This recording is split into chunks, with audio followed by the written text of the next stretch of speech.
Chicago Bulls fans, we know that the NBA has implemented a new rest policy amongst its players. Sounds crazy, right? But we're going to let y'all know how that policy will affect the Chicago Bulls and then touch on if DeMar DeRozan can become a threat from the three-point line this season. Y'all already know. You got to hear the music first. Cognac. Gang.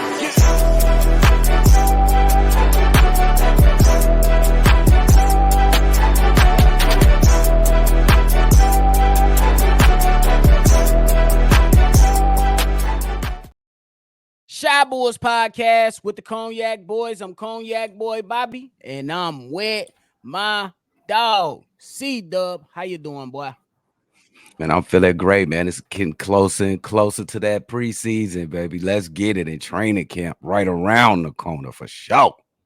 Facts. Bulls will be in Tennessee on October 2nd. First game is October 8th for the preseason and the start of the NBA season. If you like nephew, what you're listening hold on, nephew. What you think about Tennessee? Them going? What's the significance?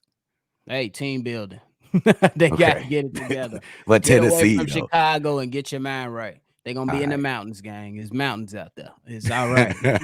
Hell no. But if y'all like what y'all listening to today, hit the like button, subscribe to the channel, and hit the notification bell so every time we drop, you be one of the first ones to know. I know we missed a couple days this week. We've been trying to divvy up on some things, get it together, but we here now like we never left. But hey, CDubb, NBA implemented a new policy, pretty much basically coming out saying that, hey, you pretty much can't sit two stars at one time. That star, basically, if a player has made an all-star game or an all-NBA team, the NBA has deemed them as a star if they have made one of those respective teams in the past 3 seasons. If you sit those guys, your first offense, $100K. Next offense, $250K. Third offense, and thereon after, $1 million. So, how does this policy affect the Chicago Bulls? To surprise a couple of you, it won't affect the Chicago Bulls at all. When you look down at the roster, Zach LaVine, he even plays when he's hurt. You think back in the last 3 years, he played with a bum hand. I think he played a lot of. I think he played over 70 games with a bum hand, jacked up knee. DeMar DeRozan had a bum leg, I think, last season. That could have counted for the downplay in his game last season. You know, I don't know if Nick Vujicic going to that star road. I don't think he made an all NBA or all-star team the last 3 years. Nope. But he plays most of the year. He played 82 last year. Patrick Williams played 82 last year, even though he don't fit that mold. This team is in a different circumstance. They don't really have a problem with what's going on right here. That's one thing we do gotta applaud Billy Donovan. He ain't sitting players, and it's probably because we can't sit no players right now. You know what I'm saying? Ain't no time to rest for none of these MFers. You know what I'm talking about? Hey, but we get to build some points on this. This don't affect the Bulls, I don't think. I agree with you 100%. I don't think it affects the Chicago Bulls because the Bulls players are not guys that are ones that want to sit. When we talked about DeMar DeRozan and his groin injury that he had last year, he was still out there. Like, it was some games where the groin was so bad he sat, you know what I'm saying, because of that injury, but he only sat one game. Like, you can't tell me, like, you will feel better that following game, but that groin injury ain't healed in one game. Because, you know, just these guys play just about every other night, sometimes back to back. It might be a 2-day break in between games, but it ain't no long stretches within, you know, between games to where guys can, you know, at least recover back to a standpoint to where they get closer to 90 or 100%. So that, and then Zach LaVine, I just don't see this guy with all the things that these guys have to live up to this season for him to rest. And I don't see him as that type of guy. You know what I'm saying? I don't look at him in the same light as a Kawhi Leonard or Paul George, just to name those two. And you know what I'm saying? Kawhi Leonard has been that guy, but this ain't about Kawhi. It's about the Chicago Bulls. I think they have no issues in worrying about. Y'all think Jerry Reinsdorf finna give up a meal? Hell no, bro. You gonna go out there with a gas. Give up a meal? He gonna be out there on the court with a cast on, bro. You ain't gonna You be gonna making that man. play. You gonna Gonna play, my limp. guy. Hey, but we do have one question mark though. Alex Caruso, I know he be hurt a lot, but I think he be getting like games off because of rest. Is that'll be the only person the Bulls organization to have to worry about on this team is Alex Caruso? You won't have to worry about him because he don't meet that criteria that will classify him as a Well, he starter. made an all defensive team. Is Oh that yeah, does you're that hit? right. That's Does that? something I haven't seen within the rule. But Oh, all yeah. NBA, I mean, that's a broad statement. It could be all NBA defensive. It could be You all know what I'm just all saying? NBA. So you might have a good point right there, but I don't think it should affect the Chicago Bulls. I'm eager to see what it really is if the Bulls do decide to rest him, because you got a valid point. He did make all NBA defensive team, and that might put him in that within that criteria for sure, because he just made it this past season. No, So bro. that's a fair point. That's a fair point. I think it's something that I'm hoping with the addition of a point guard that we will not have to see Alex Caruso be able to facilitate much offense or be able to or have to put his body on the line like years past, for sure. Yeah, bro. And I'm calling this the Kawhi Leonard rule. Is definitely that. It ain't no doubts about it. Um, The Kawhi but is Leonard this rule, gonna the really Ben work? Simmons rule. Yeah, is it gonna work though? Could you if somebody say they hurt and the team say they hurt, it's gonna be a lot of lies coming up next We already week. came up with that conclusion. It's gonna be some, man, I got a headache today. I got a migraine. My big Bro, toe hurt. it's gonna be some lies this year, bro. I got an ingrown toenail. I can't get out there, bro. It's definitely gonna be I some of got that. pink eye. I can't play. This gonna be You know what I'm crazy, saying? bro. And I think me personally, I like the rule, but is it gonna Yeah, work? Is still to be determined. You know what I'm saying? A lot of rules can how sound can good, but that don't necessarily mean they will always how work. can you enforce it? I mean, how can you be like, man, you lying? That Yo, that and that's something that I talked about on NBA Central with Steve-O. I'm like, most team trainers are for the team. They yes, hired by the team. So yes, what is the, let's just say, checks and balances of to this rule? You know what I'm saying? Because if CDubb, if you my team training, I say, hey mofo, my knee hurt. You're gonna say, nah, you lying, bro. I'm like, man, give me another trainer. He ain't listening. yeah, that's what it is. Give me a So second opinion, a second for trainer, real. bro. So I won't that like I'm anxious to see it, because like though people will be like, damn, y'all ain't taking my game check. I'm really hurt. What is Yeah, the, you know what I'm saying, the alternative to those players that's claiming that they hurt and is being, approved by team doctors? How would the NBA properly investigate those claims to where you like, we don't know? got it. That's a great point though. I would think they got I would say preliminary answer would be the NBA got they doctors and they'll review whatever the team doctors say. You know what I'm saying? If you say this dude leg hurt, oh, then show me that his leg hurt. Let me see Some type what, of, some some type of note for x-rays. Let some, me see something. You know what I'm saying? But I don't still don't know if that I'm ain't with you going, on that bro. though. I'm with That you on shit that, ain't gonna because work, that man. will be the telling part, because most of these guys make upwards of 6 figures per game. Some, it's crazy. So if Crazy you money. if you saying that, hey, we finna find you 100K, the Chicago Bulls, and DeMar DeRozan make, let's just say 100K per game or something like that, just for the sake of discussion, DeMar DeRozan probably like, hell no, y'all ain't taking my check. Y'all better show him something. For No, real. bro. It's a lot of different ways that you can go into this discussion, because how can the NBA prove that somebody really hurt? We just know Is it one a thing for a fact. One right? thing Go for a ahead. fact, nephew. Reinsdorf ain't paying no 1 million. So motherfucker you gonna play. I don't care if your Facts. stomach hurt, you got the runs. Shit, COVID, your ass going to play, bro. Oh, the real. He just gonna come. Well, we had Michael Jeffrey Jordan playing with a bum stomach. He had a Oh, bro. flip. So you know how that's gonna come out. Man, it's just But I'm weird, anxious to nephew. see, because if Yeah. you're gonna ask to look at MRIs, X-rays, notes from the trainers. What are you gonna look at? Are you gonna look at past game film to see if Yeah, somebody, had that injury during the game. What's going to be yeah. the evidence that the NBA tries to collect to determine that that was a good way to sit said And, star? oh, that's a good point, nephew. I think they would look at all that, especially if they're gonna install a rule like this. This is I think it's a game changing rule if they can get it to work. So they gonna put every effort to make sure that they get it right, even though I don't think they can get it right. Let's talk about the good things about this. That puts these players on notice, bro. Facts.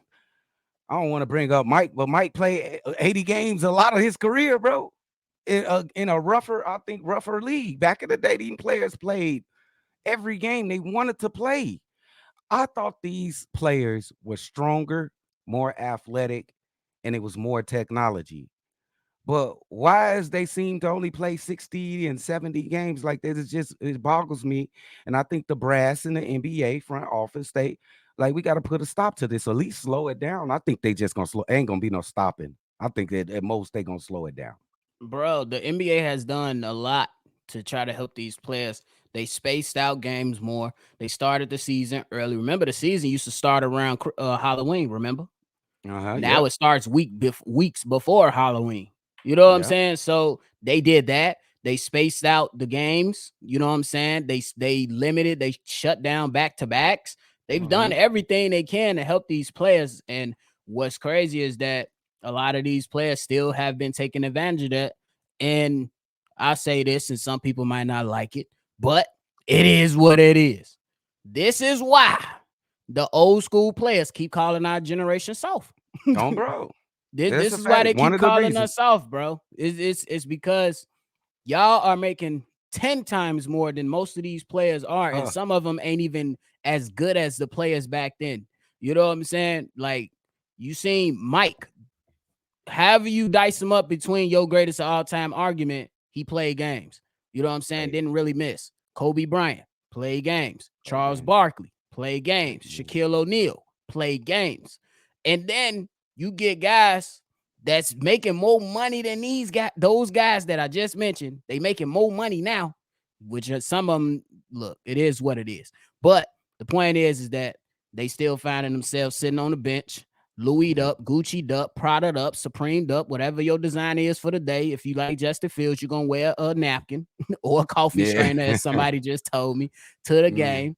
yeah. And you're gonna sit on the bench and kiki and ha ha and laugh and jump on the end of the bench. And the NBA looking at that like, damn, I thought his knee was hurt. How he at the end of the bench jumping up and down?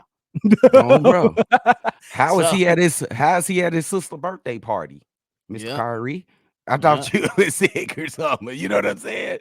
Like, Kawhi, how are you in the rap studio? You ain't come to work. You in the You rap know what I'm studio? saying? So You gotta, like, this is crazy. Greg Popovich started this. I want y'all to understand that it was Greg Popovich started this shit. He did facts. that. Facts. But that's it on that topic, man. That was a great one. Y'all let us know how y'all feel in the comment box below about that one. To end off the show, we want to talk about. I spoke on this on Demar Derozan's off-season workout with him going ahead and jumping into the 3-point line to enhance his game a little bit more, because I think it'll be great for him. I think it'll be great for team basketball. And I was just saying, going in between, let's up it from 2 attempts per game. Let's get into between 3 and 5, preferably closer to 5 attempts a game, to open up the floor a little bit more, to be able to have the ball movement be spread out a little bit more. And then when the games go down, to the wire, that's when you can see DeMar really operate in between that paint, and then they'll still have to worry about that. So let's get your whole thoughts on DeMar DeRozan practicing on his 3-point shooting during this offseason, and can he become a threat? I'm glad he's being true to himself, and he knows that he has to improve that 3-point shot for himself and the whole Chicago Bulls basketball team. Let's just think, like, if he get a 3-point shot and he shoot five a game, can he shoot? I'm gonna set the bar high at all times, 38% and up. That opens up the game so much better for DeMar DeRozan. Things become so much easier. You see how much easier it is for Stephen Curry to get in the mid range, and I ain't saying he can get to shooting like Steph Curry. Now I'm just comparing, how easy it is to get to your mid range game and all the way to the basket. It becomes that much easier because they respect your 3-point shot. If he gets a 3-point shot that opens the lanes for Zach LaVine, that gets Nick Vooch more room to operate down in the post where we want him, and I just think this is DeMar DeRozan is a masterclass in offensive basketball. He can do absolutely everything. When it comes to finishing around the basket, you get an A+. When it comes to shooting in the mid range, you get an A+. Handles A+. But a 3-point shooter is just a fail. My guy's just a fail. Can we get that thing to a C+? Can we get that thing to a B-, a B? And I'm telling you, that's the one thing, one low-key thing that can make the Bulls that much better of a team is DeMar with a 3-point shot. Facts. I agree with you. And it's not like he's not capable, because the first year with the Chicago Bulls, he went 35% from the three off 2 attempts. That's league average. It was close. It was 2 attempts. And then last year he went 31%, but he barely shot the damn 3. You know what I'm saying? So he's capable. I believe he putting in the work with it. And I think he can become a threat. And I'm not saying he's going to go ahead and have 5 3-pointers and 6 3-point games, 3-point made games. But you got to make yourself a threat out there. Just look at like a PJ Tucker. He going to come in, stick defense, and hit a corner 3. That's what he's known for. Yeah. And he's a threat from that because he's done it so consistently these past few years. If DeMar just can establish some type of consistency and let's say go 35 to 38%, that just adds more of a focus from the defense that has to defend him, Zach, and all the other players. So, yeah, you look at the scouting report, let him shoot from the 3-point line, back up. You know what I'm saying? But once you start hitting that, they coming up. Now you can blow right past DeMar. Exactly. You get to the basket, then them pump fakes. Oh my God. Yeah. Another good pay. It's gonna be ugly from the 3-point range. Let's go, DeMar. Facts. You got anything left today before we roll out? No. Shout out to my nephew. Man, we got a big game tomorrow. Y'all bear down, man. We finna prove some dudes wrong, bro. There's a lot. Ooh, just to make sure y'all tune in, man. For sure. Well, that's it for today's show, man. We definitely gonna keep this thing rolling on. Appreciate all the support we've been receiving for these going into our 3rd season. Going into the 3rd season right here at Shy Bulls Podcast. And we gonna keep this thing chugging along. Make sure you subscribe here for all your latest Bulls content. If you want to be a part of a mailbag episode, that number right there in the middle is there for you. 773-242-9219. Make sure you call in and leave a voicemail on your tape. This is another episode of Shy Bulls Podcast. I'm Bobby. That's CDubb. We're going to catch y'all on the next one for sure.